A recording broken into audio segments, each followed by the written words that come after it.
nga niya si Nick Walinda, Nick. Tawagol na tog Nick, taas mo kay Walinda. So Nick, now kani si Nick, usa ni siya ka, kung mutanaw mo og kanang mga daring kayo nga mga exhibition, usa ni siya ka tightrope walker. Ang meaning nga, mo butang sila ko sa kapisi, lagyo, either building, or bukid to lahi nga bungtod, unya, mulabang sila. Muna ilang buhaton, muna ilang trabaho, pastor. Muna ilang trabaho yun. Magbuhat sila na, andi tagaan sila mga sponsor, so magkakwarta sa sila na, but muna ilahang saan tani, profession, tightrope walker, o say, kwaon siya og mga salida, but mainly muna yung buhaton, maglaing part sa kalibutan, iyang labngon. Now, kaniyang papa pod, ingana pod, ang papa ni Nick, so, it runs in the family, muna yung gibuhat nila, iyang mga igsuon, nagbuhat po ni. Now, kani si Nick, one day, nagunaw na siya nga, dili ni first time niya, kadaghan na siya balik-balik kani. So one day, nagunaw na siya nga, ato sa Chicago, sa Amerika man eh. So dito sa Chicago, siya mulabang siya duha ka building.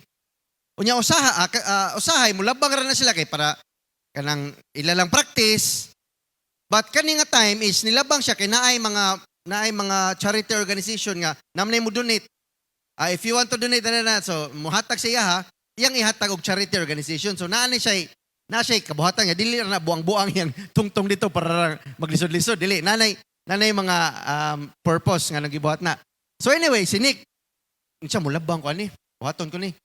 And he's been doing this for many years, so dili ra kinalisod. So ang kani nga building, iyang gilabang, murarag mubo kay di man kinato maklaro sa ubos, wala ko kitag picture nga kanang pasaka ba, but it is 165 meters ang katason. To give you naamoy context, mura na pareho katas ani sa seaside nga kanang dili ang seaside nga mall ha. Katong nga ba? Kaniyang tower dira. Ingan na katas mao na siya. Mura lag mubo. But that's how high it was. Now kani si Nick, again ako explain, season na siya. Dili na siya nga kanang beginner nga naglabang-labang no. Season na siya. And naanda na siya nga, of course, mag-practice man na sila. Mag-practice man na sila labang og mga tag-as kanang walay mga tao. But kani nga time, it was different. Yan yung i-explain sa ka-documentary. So, gunit na siya dito sa tumoy. Nana sila itaas kayo nga gunitan nga kanang di naman siya kahoy, mura na siya fiberglass nga taas kayo kay para balance. Pero wala na siya higot ha. Wala na higot yun. Wala na higot sa PC. Wala na. Free ra gina, free wire. Now ang kaning PC nga yang gilab nga naay mga support gamay para dili jud kayo ang sanay duyan, but lisod na gyapon na kay pwede ra ka matagak. Nakasuway kung namoy nakasuway ninyo kani dapit sa Danasan or naay mga ubang lugar, tagaan mo higot mo nya palakpon mo ana pod. Nakasuway ko actually taas murag 20 meters mo do katason. Kuyaw sad nigabot nimo tunga na kusog na kinang uyog, so kusog na kina, so maglisod na ka naglakaw. Now, kani siya again, balik ko na ko season. So ready na kay siya, ready siya tunog. Nya. Tapok ng mga tao kay of course kung makita ka nang naitaw na kagunit og taas kay stick nya mulabang madungog masana. Kato si Nick Walinda, mulabang aning duha ka building, so gunit na siya stick. Tapok ng mga tao. So, ginhawa, deep breath na focus. And then labang na siya, so kita niya at bang. So ang priority gid ani nga makaabot ko dito sa tumoy. So isod man kay imagine no, but imagine lang ninyo nga taas kay ni. So nigunit siya. Nya hinahinay siya tunog.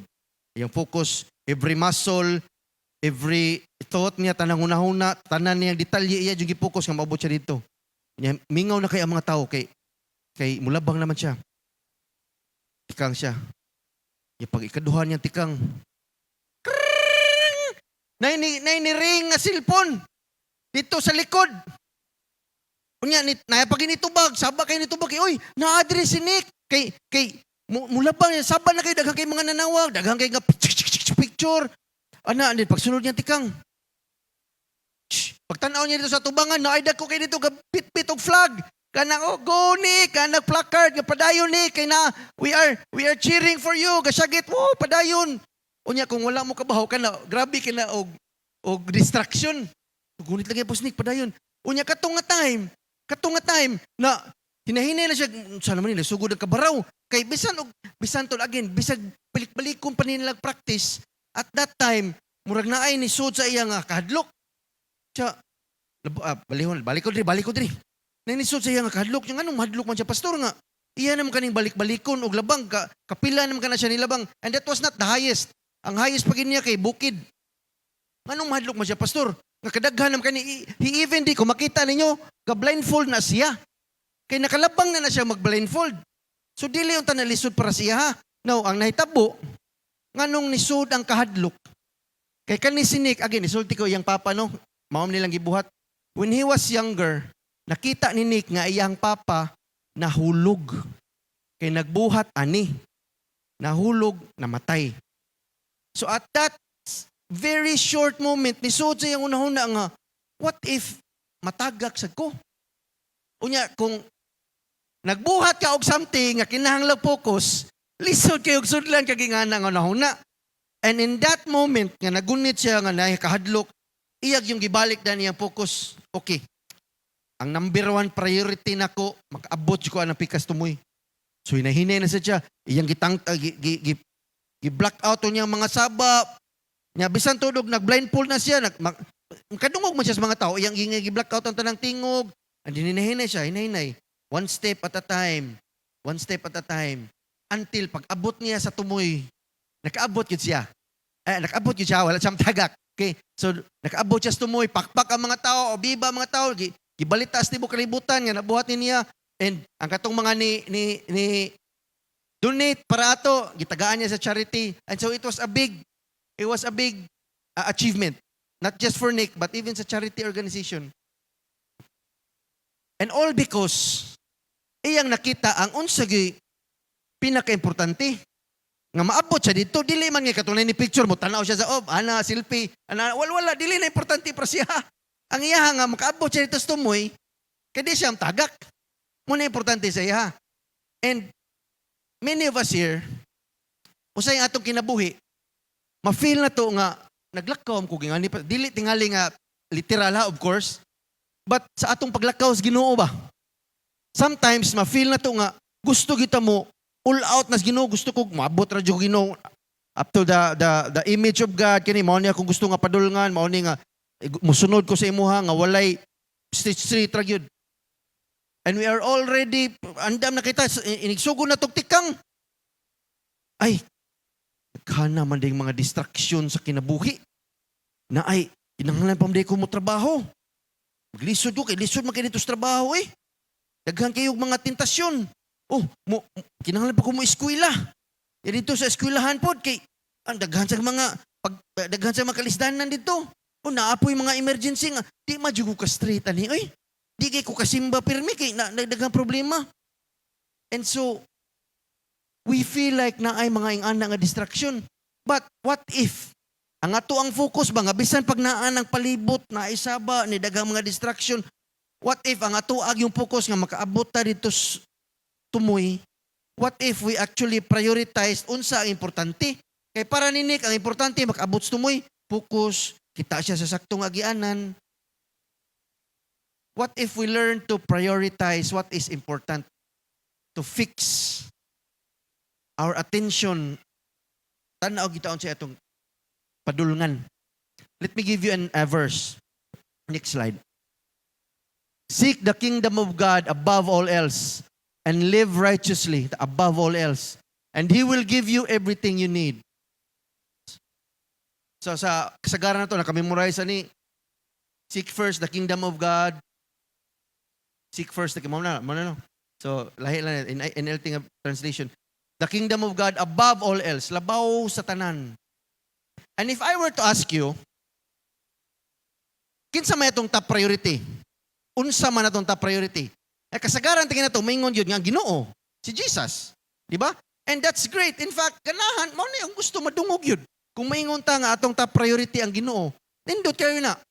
And my prayer is that kana atong gisulti nga ang Ginoo, ang si Jesus may top priority. My prayer is that is true for all of us. But unfortunately, dili man. And I'm even talking to myself kani nga message. Kay sometimes dili ginato ta priority ang Ginoo. And my message today is about something nga kabaw kita. We know a lot about it, but say maglisod lang ta. Unsaon? Okay, our message today is about, next slide, priorities. Priority. Unsa man ang priority? Unsa man ang, before we talk about top priority or most important, unsa man ang priority? What does it mean when imong ingnon ang usa ka tawo or imong tawgon ang usa ka butang nga priority ni nako? Unsa may pasabot ana? Let me give a difference. The important is not the same as priority. Dili na sila pareha. Kay pwede man ka maingon nga importante ni ang usa ka butang. We can argue that sa imuha tanang butang importante. Pwede sa kamo argue nga tanang butang priority. Kinahanglan jud ni nako buhaton. Kinahanglan mahitabo gini. Pwede ta mo argue ana. But it's not the same. There are different levels of priority. Priority are hard to arrange. Listen na. If some of you have heard of this, kaning gitawag og quadrant of importance, na urgent, important, urgent, not important, kanina. So, maybe next time ato na isgutan. But to clarify, importance is not the same as priority. Let me give you an example. Something or someone can be important pero dili na siya mao'y top priority nimo. For example, si barangay captain, manawag nimo, Brad, pwede ko makikita ni mo ugma alas 9? Kaya naalam ko yung istorya ni mo. Schedule din ka, of course. Barangay captain na nawag. Diba? Importante mas barangay cap. Importante man. And then pagkagabi na nawag ang presidente sa Pilipinas. Mr. Cagas. Ningon na president, makigmeet siya ni mo ugma sa alas 9. Puro na sila importante. Yan sa may mong buhaton, sorry Mr. President, nauna mas kapitan God, next time na lang ka, dili na mo itong buhaton. Di ba? Atong tawagan ng kapitan, kay mo ingon ta nga, Kap, kinananawag mas Mr. President, Kap, pwede ato i-reschedule, di ba? Both are important, pero naay mas priority na to, nahon yun ning presidente. One more example, nga sa difference sa important o priority. Kita tanan, naam tayo mga bahay, no? What if gamay na lang kay imong kwarta, unya ang kurente o ang tubig, bayro nun? Di man na sila pareho kadak-agi tingin no, kaya usually dako man ang kurente, but what if, usargi mong babayran ba? Asa may unahon na to? O unahon yun na natong tubig, pastor, kay para hugas, para luto. Na what if imong trabaho kay online? Work from home. Di, unahon imong kurente. Kiwa na kay para bayad. So, the point is, puro sila importante. Pero, pangitaan gin mo, asa may priority na kuan ni ha? Muna siya difference. So, to give you a better grasp, unsa ng priority, let's define. Again, as much as possible, ako gina-define ang unsa ng priority. Mga words dito, what I'm talking about here. So, next slide. Priority. Superiority in rank, position, or privilege. So, muna akong istorya ganina. Di ba? Ang supervisor, manager, kana sila, mga nana sila, depende sa ilang level, nanay priority. For example, kung sa sundalo, ang ilahang platoon leader, musulti nga kani, o niya, naay musulti nila nga general, mas mutuo ka itong general, kay i-override man to niyang ubos. Now, unless naamoy lahi nga different nga policy sa inyong kumpanya, mao ginay buhaton. Maingon ka ni presidente sa inyong kumpanya buhatan ni, bahala ko sa gisulti itong supervisor, mutuo dyan ka. Now, these people, kani superiority in rank, they usually get better treatment ng mga VIP, mas nindot ilang pagkaon, mas dagko ilang sweldo, mo na siya. So this definition, priority, is more focused on people. Kani kaduha, mo niya akong gusto gamiton. Priority, something or someone given or meriting attention before competing alternatives. Meaning,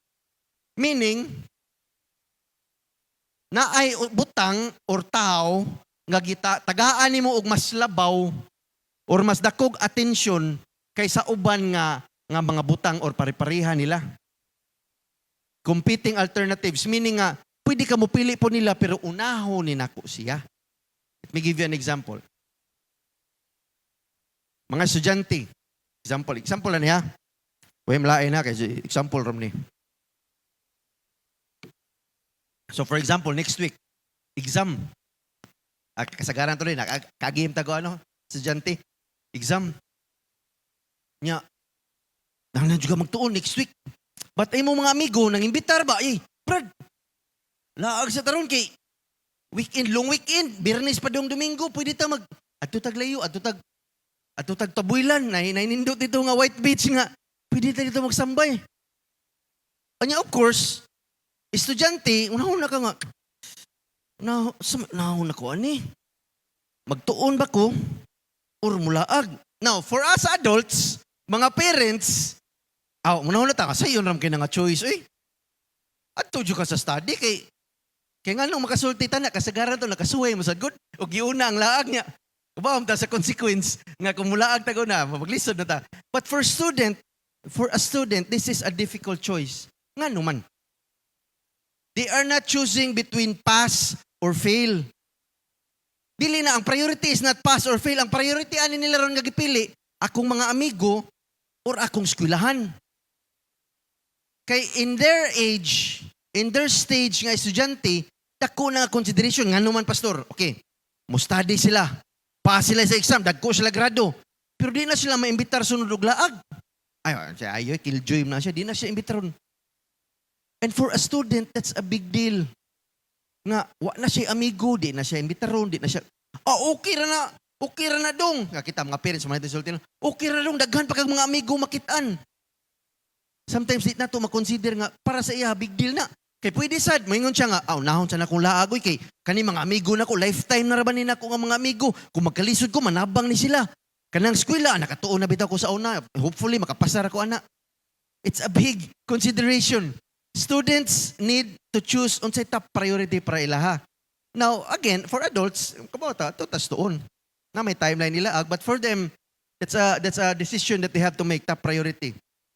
Adults, lahing example for priorities. Growing up, we were taught nga, unahon dyan itong pamilya. Family first, di ba?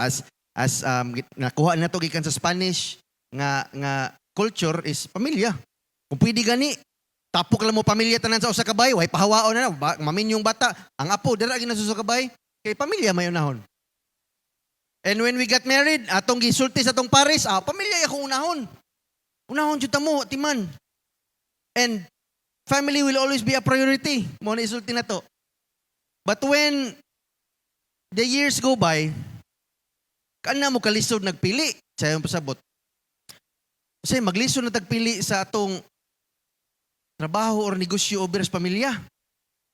Pero pastor, kinahanglan matam trabaho, pastor. Kay sagay ato ipakaon, pastor. Sagay pa ato sa pamilya. Asam tag ikabayad, pastor. Kay believe me, nakaagi sa kuani. There was a time when lisod kaayo ipili. Kay kinahanglan jud kwarta niya ang makasabutan na akong pamilya. Kay para ako maning gibuhat nga para na ami. Kapuy-an na sila. And we want to give our family the best things, yes. Nindot skwilahan, nindot komportable, kanahan, tanakin sa kuy dili ganahan. Uy, nga, tagaan na tong pamilyas nindot, kita tanan of course. But all I'm saying is this, okay, and kaning yawa ba? Crafty kayo, tricky, deception kayo ba? Nga, dali kayo manglimbong ba, mailad ah. Nga he can turn a blessing, which is our work, our business, blessing na, di ba? Especially dako nakitag sweldo, dako nakitag blessing mo na tong nunaon.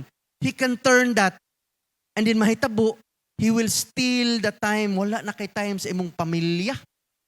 Wala na kay time. And I hope we can all agree nga quality time with the family is very important and it should be one of the top priorities. I hope we can agree. Moabot ang point nga tungod kay grabe na kayo imuhang panghago para sa imong pamilya, nga imong gidedicate para sa ilaha kanitanan, tungod sa imong kahago, wala na kay time para nila. And I talked about this last year.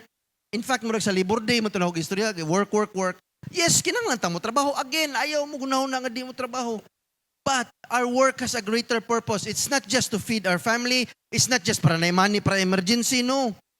Working is important, but it is not the most important. We work because we want to store up treasures in heaven. It's may pasabot na pastor. Spend time with the family.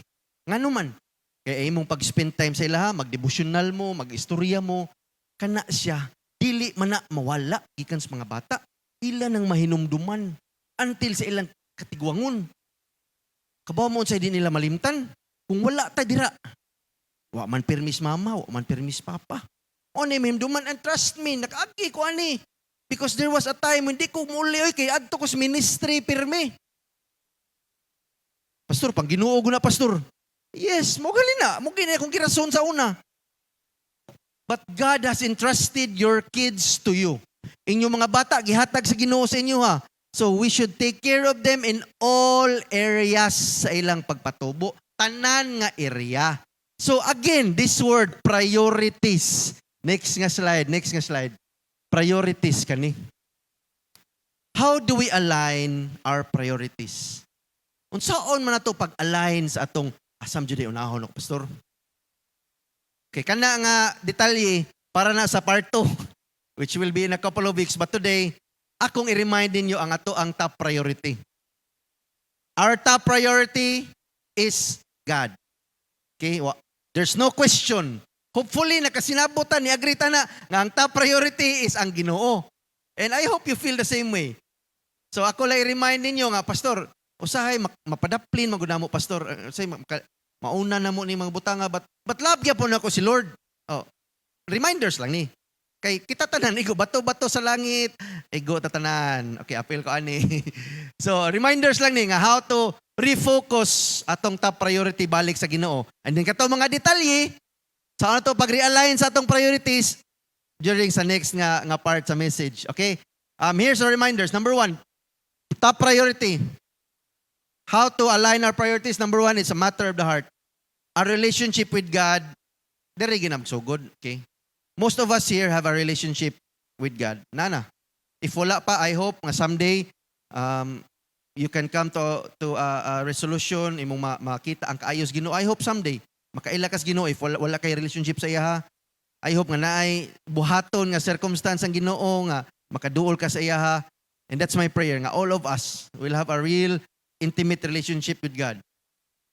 Pero ang kaning relationship sa Ginoo, it's not just about rituals or tradition nga magsikag simba na nakoy relationship sa Ginoo. No, it's not that.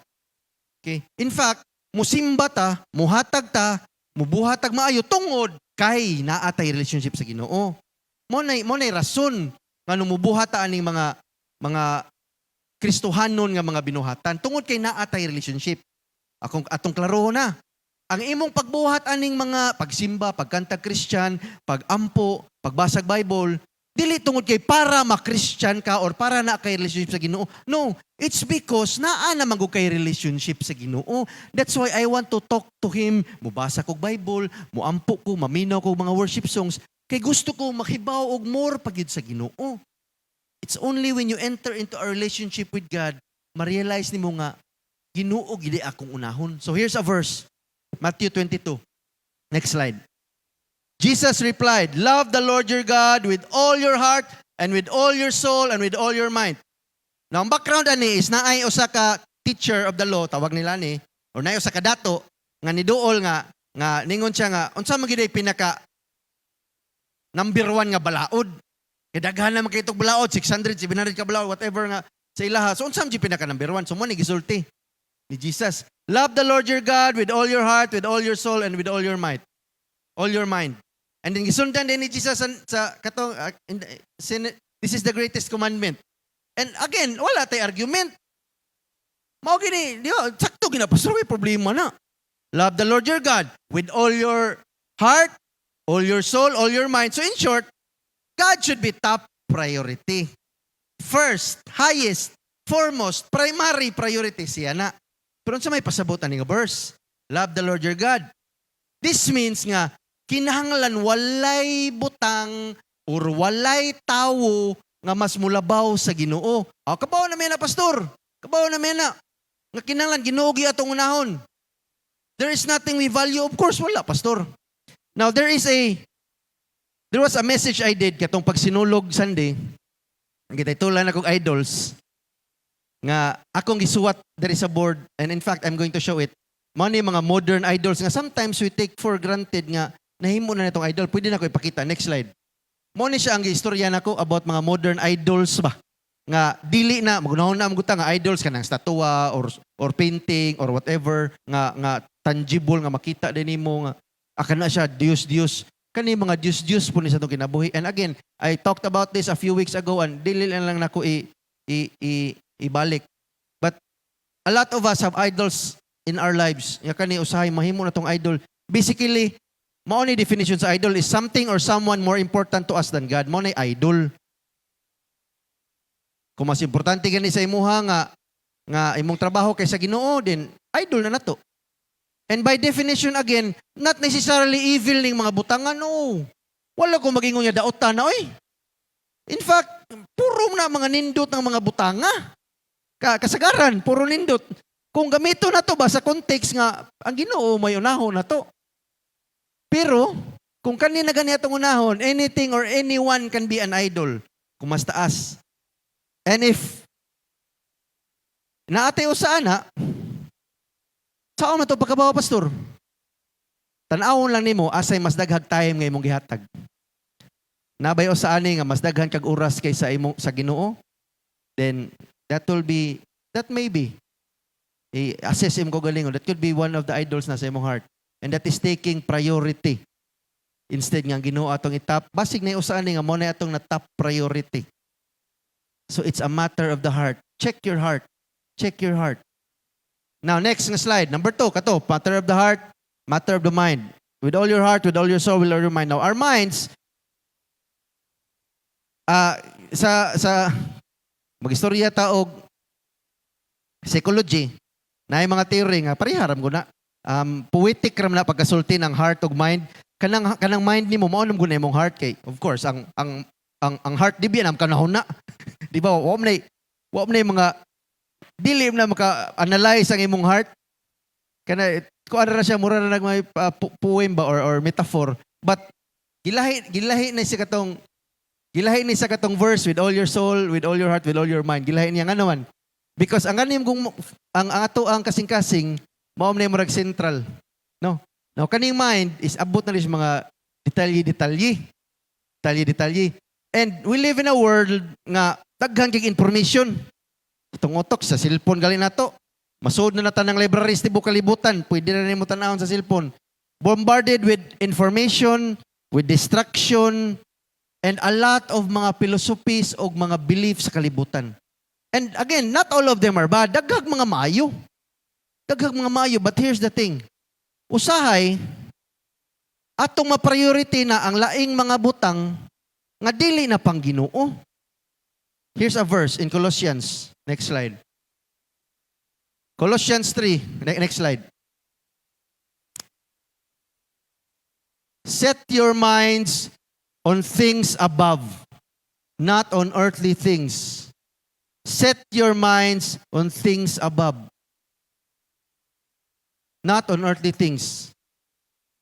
Akong gisuwat rin nga, prioritizing God requires renewing our thought patterns. In the same way ba nga katong ang computer kinahanglan man nag-upgrade, no? Usay kinahanglan na sila imong i-refresh, usay kinahanglan nimong na mga apps nga imong tangtangon kay para mudagan og tarong, usay ilisan nimong mas bag-o nga app dira kay karaan na unya naglag na imong cellphone or computer or ang cellphone nimo kinahanglan bag-o nga OS. In the same way, ana pud atong utok kinahanglan usay og refresh ba. Kinahanglan usahay nga naay mga upgrade. Usay kinahanglan nga naatay sanay ka na optimization, tangtangon na unsay di maayo nya ibutangag unsay mas makatarong og paspas sa utok. Nganuman tungod sa kadaghanan ni suod sa atong utok karon nga generation, tungod sa kadaghanan natong pwede matanaw sa cellphone nya kani sa Ginoo ba kani ordi kay naa may God. Usay nga na ba? Di na takabantay sa Ginoo. So kinahanglan set your minds on things above. Kinahanglan tag regular updates unsaon man. Regular prayer. I hope we are doing that. Regular prayer time. Dili nga kunali sobra sa atong time. Ako lagi balik-balikon because this is very important. Magampo ta. Atong tagaag time ang prayer. Specific nga time. Kumayon ka nga before ko matug, ayaw na Kililahim tag oras matug, butang nga nimo 9 to 9:10 magampo ko. Butang nimo na pangajug oras or alas 5 pa dong alas 5:30 sa buntag. Regular, intentional prayer. Buhaton ta na. That's how we talk to God. And pastor, ningon biya nas Bible nga pray without ceasing. Yes, pwede na magistorya ka pirmi kada asa ka pa dong pwede ka maistorya sa Ginoo. But there's a difference nga kung naa kay intentional prayer time. Meditate ka sa Ginoo, ampo kaniya. And of course, again, sa lain nga way is to set your minds on things above is, do we have regular reading the Bible?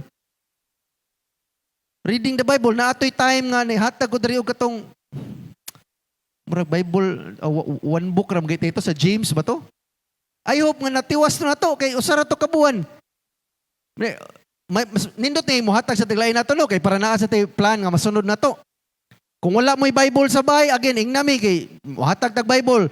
And kung gusto mong mas komportable, pwede na tanang gadget, pwede na umutang ang Bible, naara na sa mangitar ka dito, type kag Bible sa app, na Bible dito. So there's no excuse nga dito ka basag Bible. Set your mind on things above. Wala tay excuse. Kung naa tay Bible, ug makaampo ta, we have to consistent. Kung masipyat og kausa sa usa ka semana, sige lang, padayon lang yun. Consistent and then regular.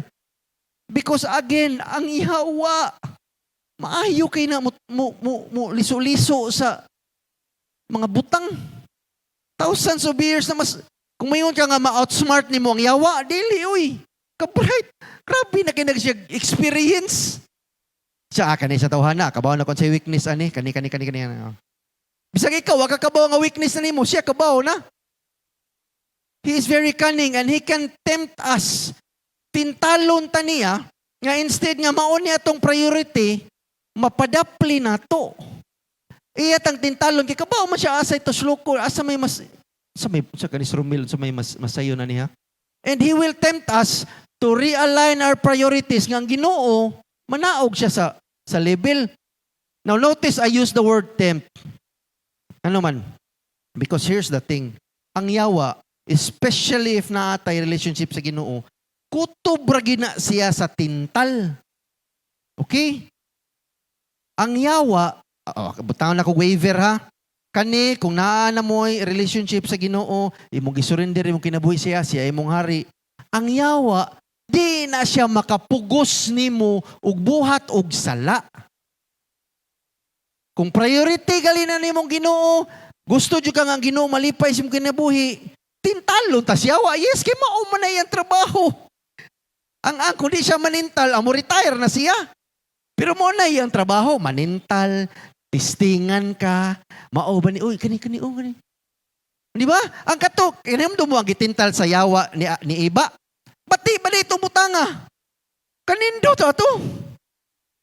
So he will try to tempt us, but he cannot force us to do anything. And how I wish nga pwede ginako i-blame ang yawa nga amo na nakasa ako. Gipugos yawa og pagpakasala. No! I'm sorry to say. And I'm talking to myself. Ang atong mga sala, ato ng choice. Gitintal lang tas yawa. Nga naman, kaya ang Ginoo, napadapli naman natong priority. Dili naman siya may giuna na to. Wa nam ta ka-focus nga, okay, kinahanglan lang dyan kumabot dito. Nakadungog naman ta sa mga honghong diri. Nakadungog naman ta sa mga, usahay, mga sakit kayo, so di na ka magsunod sa Ginoo. Usahay, mga nindot ra sa kayo, makalimot ra sa Ginoo. Gitintal ka. Pero pastor, how does this happen? Kung Christian ko, pastor, because our minds are not set. Wala magudma. Wata mag-focus atong una-una sa mga butang ba? Kaning things above. Unsam lang things above, pastor? Saya ato explain ha. Things above means spiritual or heavenly things. Unsa man na? Unsa man ning mga set your minds on things above. Next slide. Mauni. Amo ning giistoryahan for a whole pila to 3 months ba to sa Project Revive sa mga batanon. And maybe someday makahimot tag series about ani sa morning service. But things above, the fruit of the Spirit, mo ni atong pirmi hunahunahon unta. Love, joy, peace, patience, forbearance, kindness, goodness, faithfulness, gentleness, self-control. Mao ta na pirmi natong i-develop sa atong life. Mo na unahon na to, unsahon na ko pag-develop sa akong joy ron bi, unsahon na ko pag-develop sa akong peace. Ginoo tabangi ko nga ma-develop. And when you pray that, of course, you're Naadyo na maabot nga situation nga ma-develop na kung mangayo kag pasensya, tagaan ni kag mga butang nga matistingan imong pasensya. Inganam na. But we should be focused on this when we pray, Ginoo. Lord, ako nagihata akong kinabuhi nimo, tabangi ko nga ma-develop ni ang heavenly mga things nga kinahanglan ko i-develop. So help me, God. And that's a good start. That's a good start. It is not easy. In the same way nga katong tightrope walker kinahanglan magtan-aw or maminaw or mo-focus siya sa padulngan niya dito. In the same way, kinahanglan ta mo focus in how to have the mind's things above. Because once we start to get distracted, once dili na kaniya itong mauna, once makalimutan ta nga, unahon di ko ni nga ma-develop sa kong kinabuhi, more than the outward nga mga butang, unahon di ko ni.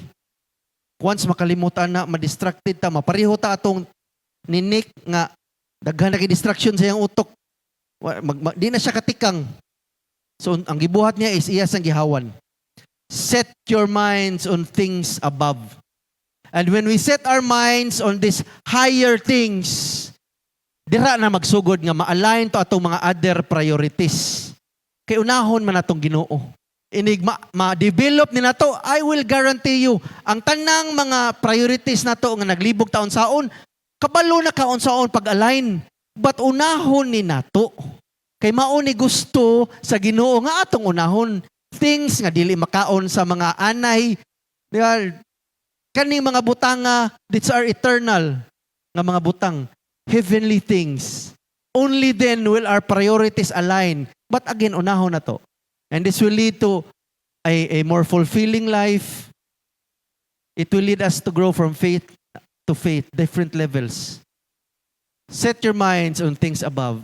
So, matter of the heart, katulo. Ay kaduha, matter of the heart, God should be our top priority. Of course, number 2, matter of the mind. So, prioritizing God sa atong unahon na. And then number 3, it's a matter of the hands. So, this means, basically, nga ang ato ang tuo sa Ginoo is dili ra sa istorya. Okay? Ang ato ang sama niya atong reliyon. Atong pagsabot sa Ginoo ba ang ato ang kaning moingon ta nga naatay relationship sa Ginoo dili ra istorya. Kinahanglan na ay buhat. Our faith should not be in theory only. Practical sad. Pareha sa driving ba? Duha na kabuk test na theoretical driving. Kinahanglan kabaw ka mo check o mo basa ko Bible, mo ampo ko, mo simba ko, mo hatag ko na. So kinahanglan inig practical pod, imo sa nagipang buhat. Okay, kinahanglan ko man ay love, na joy, na peace. Buhat ka na. Now, don't just say nga, yes pastor, ako ang prioritize ang Ginoo. Atong ipakita nga atong i-prioritize. Sa ingon pa ni Gwen Garcia, awa ko mamuliti ko diri ha, pero ang ingon niya, buhat ang pasultion. Hinaot sa mga Kristohanon o para natong na relationship sa Ginoo, mo na number 1. Buhat unta. Even before pag ani ka musulti about sa Ginoo, mas maayong unta nga makita nila ilang imong maayo nga binuhatan. Mas maayong makita sa atong mga silingan nga mga maayo atong gipangbuhat before pag kita musulti nga Christian ta. No, pastor, pero dili sila makabaw nga Christian ta. Makabaw ra na sila. Tungod sa imong regular nga maayo nga mga binuhatan kay eventually mangutana man na sila. Mo istorya na sila nimo. Pero mas lisod manggod kung magunaon na tagsulti nila nga Christian ta niya, dili makita atong mga binuhatan ba? No. James 2. Next slide. So you see, faith by itself is not enough. Dili na ko ha. Unless it produces good deeds, mga maayo nga mga buhat, mga maayo nga binuhatan, it is dead and useless. So, pares, gina. When we prioritize God, kung unahon na itong Ginoo, siya itong top priority, makita na ito nga, yes, Lord, ikaw, gid, kaning gisulti ni Pastor, tinod, ako, wala ginamausap sa kung kasing-kasing Ginoo, tabangi ko. Here's one way, nga pwede na ito ipakita, nga nauna na itong Ginoo. Doing good deeds para sa mga tao. So let me ask you a personal question, ha? Other than your family, wala abot sa imong pamilya, ha? Nakabuhat batag mga good deeds sa ubang tao? Wala labot sa pamilya. Nabatay nabuhat nga something nga makaingon sila nga ninduta di ana nila, no?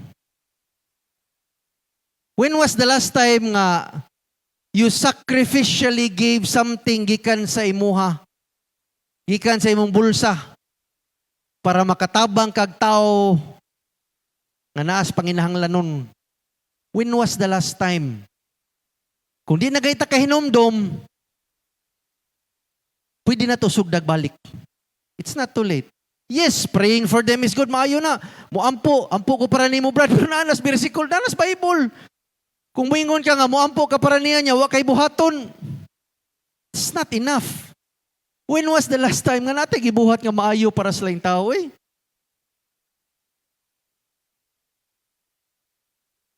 Giunsa man ta paggamit sa Ginoo? How has God used us to connect other people back to Him? Kani atong mga kamot, nang nabitaw illustration niya, kanang nakoy nakita niya drawing ba?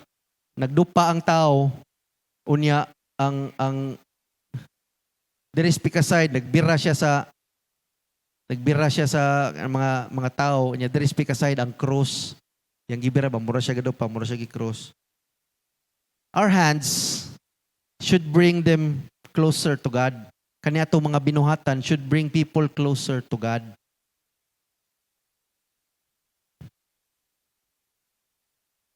Because if you're only